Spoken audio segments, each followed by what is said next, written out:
প্রিয় দর্শক, আসসালামু আলাইকুম। তো দর্শক, যাকে দেখতে পাচ্ছেন তার নাম হচ্ছে বৃষ্টি। বৃষ্টির এখনও বিয়ে শাদী হয়নি।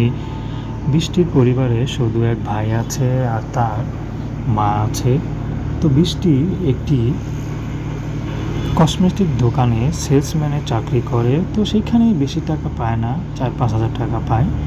তো সেটাও ঠিকমতো দেয় না। আসলে গ্রামের কসমেটিক দোকান ঠিকমতো চলেও না। তো যাই হোক, বৃষ্টি কী করবে, তেমন লেখাপড়া নেই, তো এই জন্য বৃষ্টি এখানেই রয়ে গেছে। তার মধ্যে বৃষ্টির বিয়ের বয়স হয়েছে, বিয়ে শাদী করবে। তো পার্ট টাইম হিসেবে বৃষ্টি এখানে চাকরি করে। তো বৃষ্টি চাচ্ছে একটা ভালো একটা জীবনসঙ্গী যে সুখে দুঃখে তার পাশে থাকবে, কিন্তু অভাবে সংসার খেয়ে তাকে বিয়ে করবে। যারাই বিয়ে করতে আসে তারাই যৌতুক চায়। তো এই জন্য বৃষ্টি এখন ইউটিউব এসেছে, যদি ভালো একটা জীবনসঙ্গী পায় তাহলে বৃষ্টি বিয়ে শাদী করে নেবে। সে গরিব হোক, তাতে কোনো সমস্যা নেই, শুধু যেন একটু দায়িত্ববান হয়।